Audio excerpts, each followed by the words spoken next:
이제 오늘부터 에스라가 시작됩니다. 이제 나라가 망했고 이제 성전도 파괴됐고 성벽도 무너져서 예루살렘이 황폐화 되게 됐고 그들은 다 세 번에 걸쳐서 포로로 끌려갔습니다. 그러고 난 다음에 오랜 세월이 흘렀어요. 에레미야의 예언의 말대로 70여 년이 흐른 후에 한 왕, 페르시아 바사왕, 페르시아 왕이죠. 세계사에서는 페르시아라고 합니다. 페르시아 왕 고레스가 자기가 등극을 하면서 그 원년에 이제는 예루살렘으로 돌아가서 예루살렘 성전을 건축해라. 그 포로들을 이렇게 명령을 내리고 조서를 내렸던 겁니다. 근데 이제 역사적으로 본다면 고레스는 이스라엘 하나님만이 아니라 모든 민족들의 문화를 종교나 문화 어떤 이런 것들을 철학 이런 것들을 증진하려는 그런 어떤 훌륭한 왕으로서의 통치를 펼쳤던 것으로 나타납니다. 그래서 이 여호와 하나님을 섬기는 이 신앙이 얼마나 위대하냐, 얼마나 이게 좋으냐. 그러니까 가서 다시 하나님을 섬기는 성전을 짓고 예루살렘을 하나님을 예배하는 성전 도시로 다시 세우라라는 그런 조서를 내리게 됩니다. 그러면서 오늘 이 말씀은 바로 하나님만이 참 신이다 라고 그렇게 선언을 하면서 그의 백성된 자는 다 예루살렘으로 올라가서 성전을 지어라. 그리고 성전을 짓기 위해서 필요한 것들을 다 예물로 가져와라. 이렇게 명령을 내리게 되었다는 얘기입니다. 이건 역대기 끝부분에 있는 내용 그대로를 옮겨 놓은 거예요. 역대기 끝에도 그대로 나왔죠. 그러니까 역대기가 끝부분을 에스라의 이 말씀을 갖다 옮겨 놓은 건지 또 역대기의 끝부분을 에스라가 갖다 옮기는 건지는 알 수 없으나 서로 그 내용이 똑같이 누군가가 어떤 자료가 어떤 자료를 참고했다라는 걸 알 수가 있습니다. 연결이 되고 있다라는 거죠. 이렇게 해서 포로로 끌려가고 난 다음에 이스라엘 백성들에 대한 성경의 말씀은 세 권이 있는데 에스라, 느헤미야, 에스더. 순서로 말하자면은 이 에스라 가운데 에스더 그 다음에 느헤미야가 되는 게 맞습니다. 오늘 이 에스라서는 1차 포로 귀환 이야기와 실제 에스라는 2차 포로 귀환 때 오게 됩니다. 근데 1차와 2차 사이가 꽤 나요. 1차 때 돌아와서 성전을 건축한 것이 BC 516년이라고 한다면 다시 2차 귀환이 있을 때는 BC 458년이니까 따지고 보면 58년의 기간이 지난 후에 두 번째 포로가 귀환을 하게 되는 거예요. 그때 그 포로를 이끌고 귀환했던 지도자가 바로 에스라였습니다. 그래서 이 성경을 에스라가 기록했다라고 해서 에스라의 이름을 붙여서 에스라서라고 그렇게 얘기를 하는 겁니다. 우리가 알고 있는 그 불임절과 관련된 에스더, 그 에스더는 바로 그 중간에 있어요. 에스라가 포로로 귀환하기 전에 아닥사스다.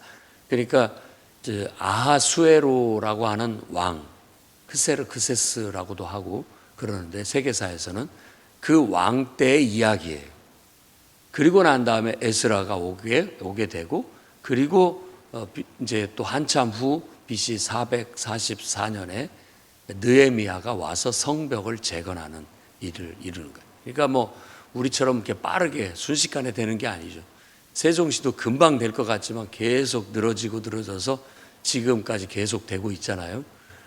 원래는 아마 2022년인가 됐으면 다 됐어야 될 그런 도시였지만 계속 이렇게 늘어나는 것처럼 그렇습니다. 이게 그렇게 쉽게 회복되는 것이 아닙니다. 그래서 첫 번째 귀환을 했던 1차 무리들이 바로 성전을 재건하는 목적을 가지고 왔다라는 것을 밝히고 있습니다. 오늘 인물은 이제 일단은 에레미야가 나와요.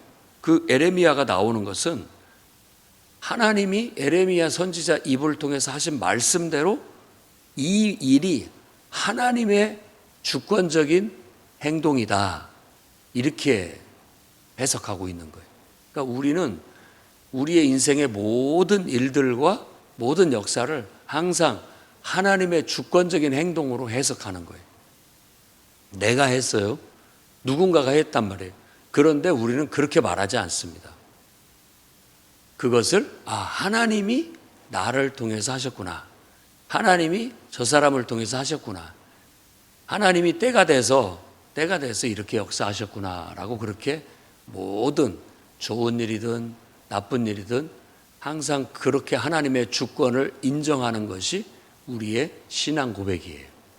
다 하나님께서 이렇게 하셨구나, 하나님께서 나를 이 교회로 보내셨구나, 하나님께서 나를 통해서 이렇게 사용하시려고 나를 이렇게 인도하고 계시구나, 이렇게 해석하는 것이 성경적인 해석이고, 또 우리가 영적인 관점에서의 해석이라고 할 수 있습니다. 그래서 여호와께서 하신 말씀을 응하게 하시려고 하나님 고레스를 사용하셨다라고 그렇게 말하고 있는 겁니다.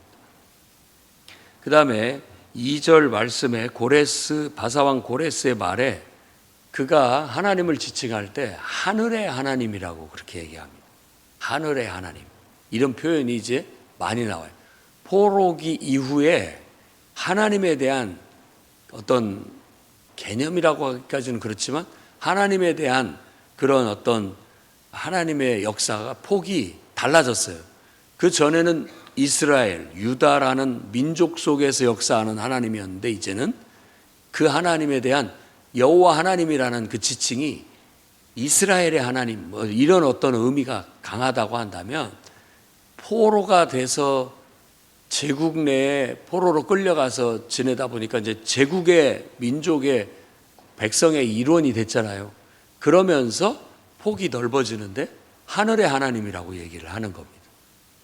굳이 말하자면 그것은 이제는 이스라엘 민족만의 하나님이 아니라 제국 내에 다양한 많은 민족, 성경에서 열방이라고 하는데 모든 민족들의 하나님이다 라는 그런 의미로서 오히려 하늘의 하나님이라는 그런 표현들을 많이 쓰고 있다는 걸 알 수 있습니다. 그러니까 폭이 넓어진 거예요. 그동안에 우리는 우리 민족만의 하나님인 줄 알았는데 하나님이 역사하시는 거 보니까 이제 온 세계의 하나님이다, 온 세상의 하나님이다 라는 걸 깨닫게 되는 계기가 되게 되는 겁니다. 그렇게 해서 깨달음으로 인해서 이스라엘은 자신의 정체성이 우리만 하나님을 섬기라고 하는 게 아니라 우리를 통해서 이 여러 민족들이 하나님을 알게 되고 하나님을 섬기도록 하기 위함이구나 라는 자신의 본분을 깨닫기를 하나님 바라셨고, 또 일부는 그렇게 깨닫게 되었다라는 거예요. 근데 그게 쉽지 않습니다. 이기적인 민족주의에 빠져있던 유대인들은 자기만의 하나님이라고만 생각했어요. 자기만의 하나님, 선택된 민족이고 우리만의 하나님이라고 생각했고, 하나님 우리만을 위한다라고 그렇게 생각을 하다 보니까 결국은 이방 민족들에게 하나님을 알리고 그들을 하나님을 섬기는 백성들로 선교하는 선교의 사명을 잃어버리게 되는 겁니다. 제대로 실행을 하지 못해요. 그러다가 결국은 예수 그리스도께서 이 땅에 오시고 하늘의 왕, 하나님 나라의 왕으로 그분이 메시아로서 등극하시고부터 이방인들에게 복음이 전파되게 되는데, 초대교회 때도 예수를 믿는 사람들마저도 이방인들에게 복음을 전하는 것을 꺼려하는 분위기는 여전했습니다. 그런데 사도 바울, 또 베드로, 기타 등등의 사도들의 역사를 통해서 결국 그 어떤 인간의 탐욕, 인간의 이기심, 인간의 자기 생각이 결국은 깨지게 되고, 이제는 그 막힌 담을 하나님이 헐었다. 이제는 유대인이나 이방인이나 하나님 가리지 않고 누구든지 예수를 그리스도로 믿는 사람들은 다 하나님의 백성이 될 수 있는 길이 열렸다. 그렇게 선언하면서 복음을 전하게 되었던 거예요. 어떻게 보면 지금 이 시대에 깨달았어야 됩니다. 에스라 시대 때. 그때 이 유대인들이 깨닫고 너희는 세상의 빛이다. 이사야 선지자가 얘기한 것처럼 빛을 비춰라. 만방에 빛을 비춰라. 하나님을 알리고 하나님을 나타내라 라고 했는데도 그저 자기들만의 하나님으로 생각하고 자기들 민족만이 하나님께 선택받았다라는 그런 것, 그리고 이방인과 어울리지 않으려고 하고 그들과 이 하나님의 신앙을 나누려고 하지 않았던 그들의 편협된 생각들이 쉽게 깨지지 않고 벗어나지 않았던 겁니다. 오늘날도 우리가 그리스도를 섬기고 믿고 있지만 이렇게 하나님의 복음은 오히려 믿는 사람들 몇몇 사람들끼리 또 얼떨 뭉쳐서 자기들끼리만 좋고 은혜 받고 이렇게 살아가는 것이 아니라 이제는 은혜를 받았으면 나아가서 믿지 않는 사람들에게 하나님을 알리고 그 은혜를 전할 수 있는 그런 사명감을 가져야 됩니다. 그게 우리에게 있어서는 불편할지 모르고 그게 힘든 일일지는 모르겠지만 하나님은 그렇게 하기를 바라시고 우리를 부르셨고 우리를 일꾼 삼으셨다라는 사실을 잊어서는 안 됩니다. 그래서 항상 모이는 교회, 그 다음에는 흩어지는 교회가 돼야 됩니다. 모여서 은혜를 받았다면 그 받은 바 은혜를 흩어져서 사람들에게 나누고 전할 수 있는 그런 성도들이 되시기를 바랍니다. 그 다음에 이제 그들이 보낼 때 하나님을 위해서 여호와 하나님을 위해서 성전을 건축하라 하고 너희 그의 백성된 자들은 다 올라가라 라고 그렇게 명령을 내렸습니다마는 그때 예루살렘으로 돌아와서 예루살렘에 황폐화된 예루살렘에 와서 예루살렘을 재건하기 위해서 헌신했던 사람들이 그렇게 썩 많지는 않았습니다. 이 사람들이 에레미야 선지자의 말에 의하면 알곡이에요. 알곡. 그의 예언의 은유 속에는 먹지 못할 무화과와 먹을 수 있는 참 무화과하고 비유를 하는 거예요. 결국 그 지역에 포로로 끌려가지 않고 남아있던 유민들은 먹지 못할 무화과와 같이 비유를 하고 정말 그 제국 내에서 오랜 기간 동안 살면서도 끝까지 하나님을 섬기고 하나님 말씀대로 살았던 그렇게 연단받았던 그들이야말로 다시 정말 여호와 하나님을 섬기는 참 백성이요 그들이 참 신자요 알곡이어서 참 무화과여서 그들이 돌아와서 다시 예루살렘을 재건할 것이다 라고 그렇게 예언을 하게 되는 거예요. 이런 비유들은 예언자들의 예언들은 예수 그리스도를 복음을 전하는 이 시대에도 똑같습니다. 그리스도의 가르침 속에서도 알곡과 쭉정이가 있을 것이다. 그런 것이고 또 가라지, 사탄이 와서 가라지를 심을 것이다.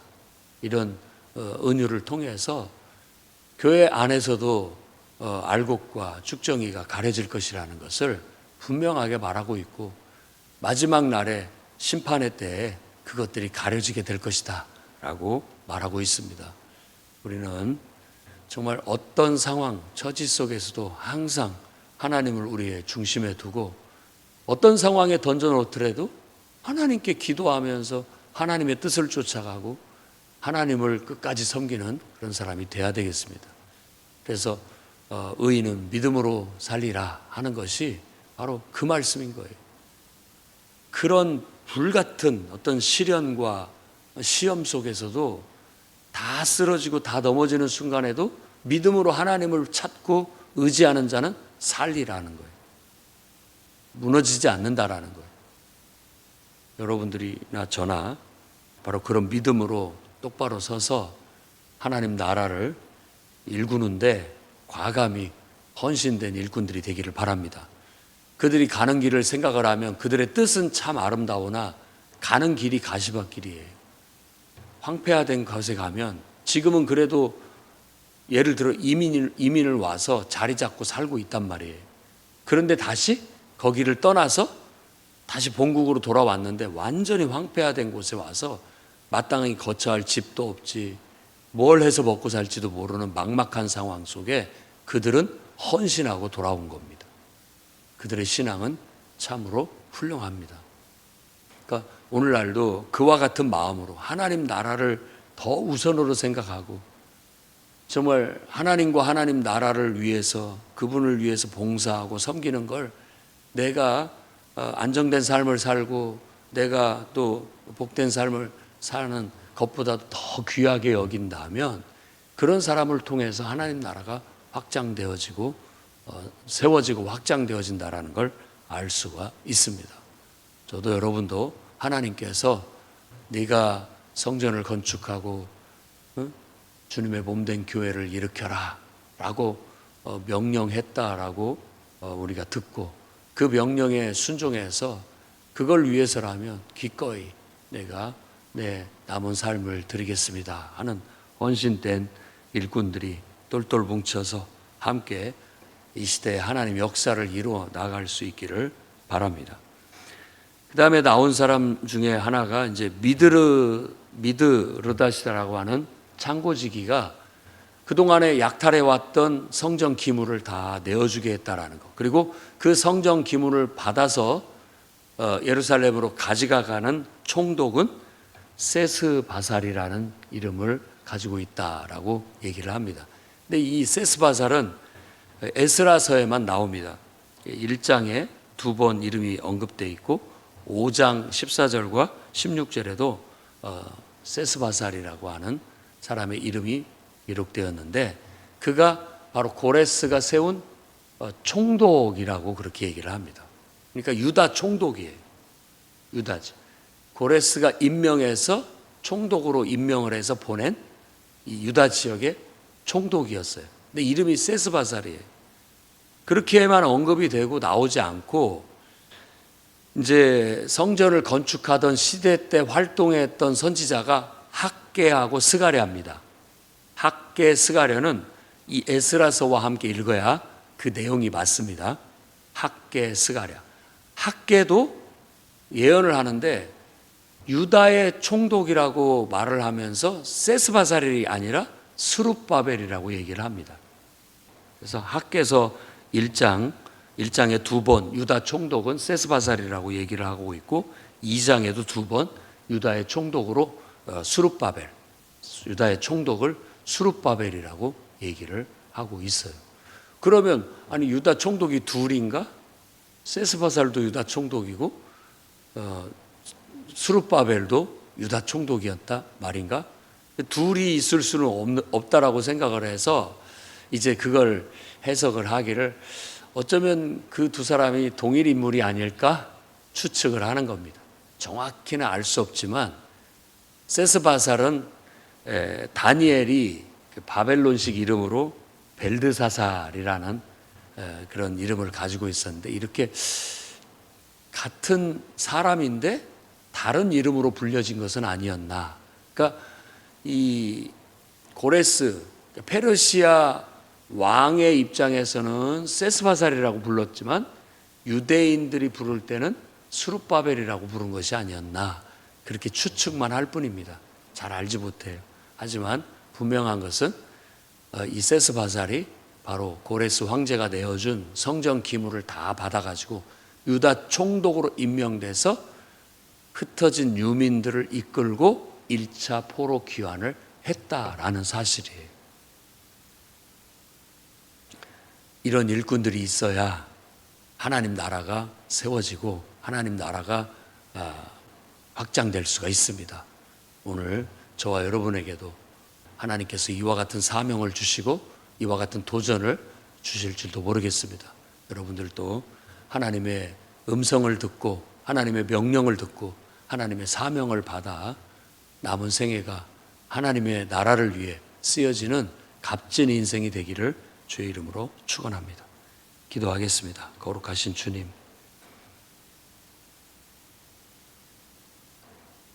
이스라엘의 가나안 땅을 다시 정화하시고 예언자의 입에 예언하신 대로 70년이 다 참에 때가 되어 하나님께서 하나님의 백성들을, 경건하고 신실한 하나님의 백성들을 다시 황폐화된 예루살렘으로 옮겨 예루살렘의 성전을 짓게 하신 하나님의 오묘하신 섭리 앞에 경배와 찬양을 올려드립니다. 오늘날 우리의 인생 또한 하나님의 주권적인 섭리 속에서 펼쳐짐을 의심하지 않습니다. 하나님의 뜻이 어디 있는지 우리는 다 헤아리지 못하고 알 수 없으나 하나님의 인도하심 앞에 감사와 찬양과 경배를 드리며 하나님의 선하신 뜻이 이루어지기를 바란다라는 믿음의 고백과 함께 주님이 우리를 사용하시고자 하실 때 기꺼이 우리 자신을 하나님을 위해 내어드리는 온전한 충성된 그런 성도들이 되게 하시고 그렇게 하나님 나라와 그 의를 위하여 살다가 하나님 영원한 나라에 들어갈 수 있도록 축복하여 주시옵소서. 예수님 이름으로 기도드립니다.